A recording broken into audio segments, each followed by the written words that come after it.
So let's talk about an idea. An idea so powerful it could literally topple ancient empires, completely redraw the world map, and change how millions of people saw themselves and each other. That idea? It's nationalism. And in the 19th century, it didn't just change Europe, it remade it from the ground up. So how did this happen? Let's dive in. Okay, so what you're looking at right here, this isn't a photograph of a real event. It's a dream, a vision, painted way back in 1848 by an artist named Frederick Soryu. Now, you have to understand, before this, the world was mostly a patchwork of empires. Your loyalty wasn't to your people, it was to a king or an emperor. You were a subject, not a citizen. So this idea, this painting of different nations, each with their own unique flag, all marching together past a Statue of Liberty, wow, this was a completely radical, almost sci-fi idea for a new world built on freedom. And this slide, well, it just breaks down the core conflict of the whole era perfectly. On one side, you've got the old way, the empire. Tons of different peoples, different cultures, all ruled by one single monarch. Your loyalty is to them. But on the other side, you have this brand new revolutionary idea, the nation state. This is where the people, the nation, get to control their own destiny, right? Within their own borders, the state. It's a total fundamental clash between an old world of subjects and a new world of citizens. So where did this game-changing idea even come from?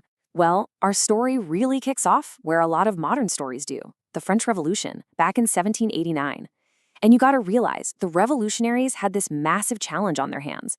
I mean, how on earth do you take a kingdom full of subjects who are used to being loyal to just one guy, the king, and turn them into a nation of citizens who are loyal to, well, to each other? Yeah, and to really get what they were fighting for, you first have to understand what they were fighting against. And that word is absolutism. Just think about it. Total, supreme, unchecked power, all in the hands of one single person. It was a system that was centralized, heavily militarized, and, let's be honest, often incredibly repressive. This was the old order. And the revolution, it aimed to shatter it into a million pieces. So this is basically their toolkit for building a nation from scratch. And this wasn't just about politics, This was about completely reprogramming an entire people's identity. Step 1, transfer sovereignty.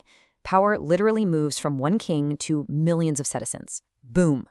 Then they created new symbols for everyone to rally around. A new flag, the tricolor, new patriotic songs. They pushed these new ideas like la patrie, the fatherland, and le citoyen, the citizen, to really forge a collective identity.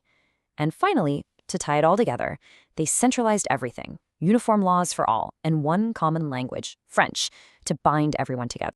But here's the thing, the French revolutionaries, they weren't about to keep this incredibly powerful idea to themselves. No way. They saw themselves as liberators on a mission.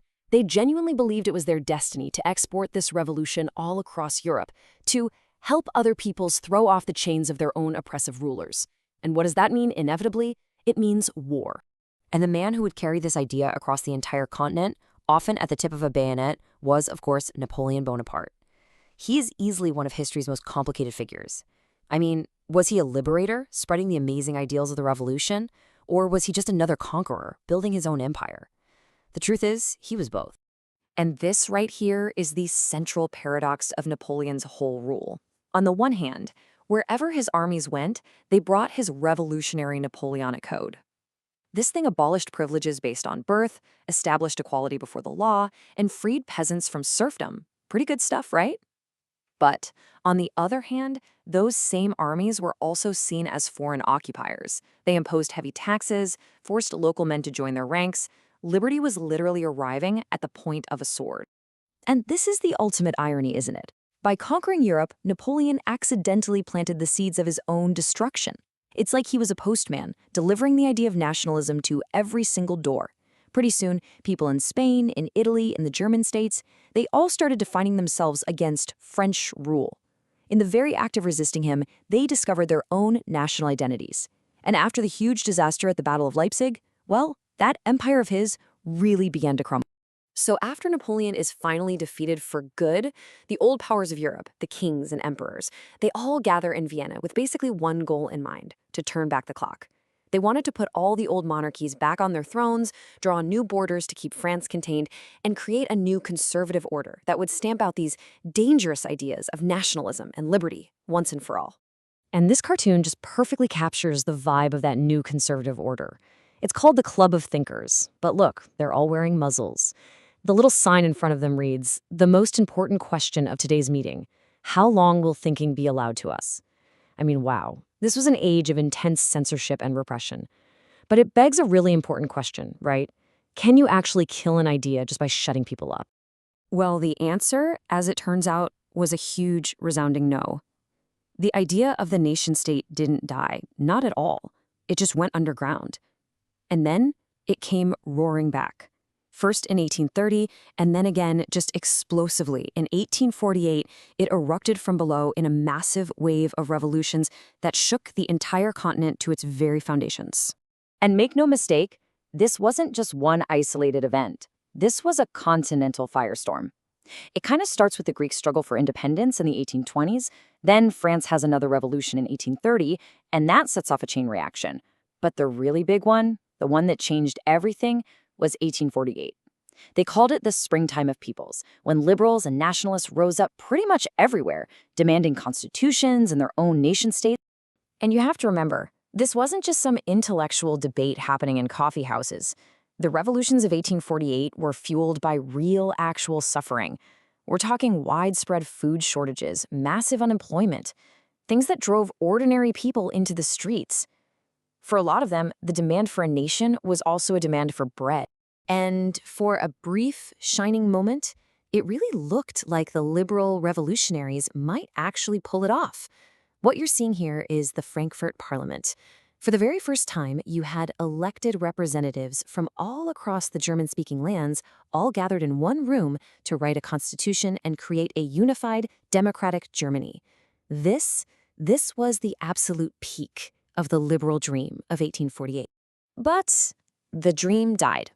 The liberal middle-class folks in charge, they got scared of the more radical demands from the workers, and they lost their support. This division, this infighting, was exactly the opening the old monarchs were waiting for. They just brought in their armies and crushed the assemblies, one by one.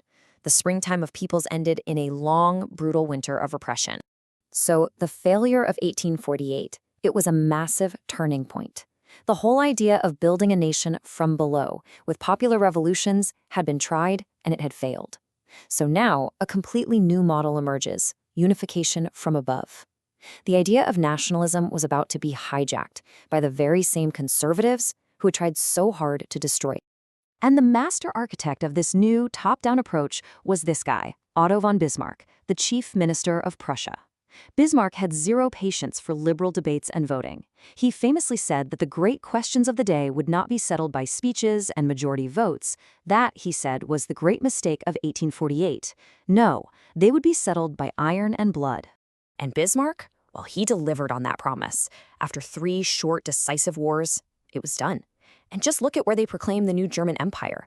Not in some parliament building, no, in the Hall of Mirrors at the Palace of Versailles, the historic home of Germany's biggest rival, France, whom they had just defeated. This was a nation forged not by votes, but by pure state power and military might. But this just goes to show you there was more than one way to build a nation. Germany's path was pretty straightforward. Top-down, driven by a conservative statesman and his army. Italy, on the other hand, its unification was a much messier, kind of hybrid affair. It was this wild mix of top-down diplomacy from a clever statesman named Cavour and bottom-up popular uprisings led by a fiery revolutionary named Garibaldi. In this cartoon, it just captures that weird Italian hybrid approach perfectly. You've got the revolutionary, Garibaldi, literally on his knees helping King Victor Emmanuel pull on a boot shaped like Italy. It's the perfect symbol for that uneasy but ultimately successful alliance between the radical revolutionary and the establishment monarch that finally created a unified Italy. So by the end of the 19th century, that dream we saw at the beginning, Sorio's dream, had in a way come true. Europe was now a continent of powerful nations. You even saw them personified in art as these strong, heroic figures like Germania right here. But the original liberal dream of a peaceful brotherhood of nations, well, that had morphed into a much harsher reality of powerful, competitive, and very heavily armed states. And this brings us to a final and pretty critical thought. This process of nation building, whether it was Bismarck's Iron and Blood or Italy's Wars of Unification, almost always meant defining who we are by defining who we are not. It meant defining the nation against an enemy. So yeah, the 19th century created these powerful, unified nations, but that leaves us with a really provocative question. What happens when the very identity of one nation is built on being against another? Well, Europe would find out the tragic answer to that question in the 20th century.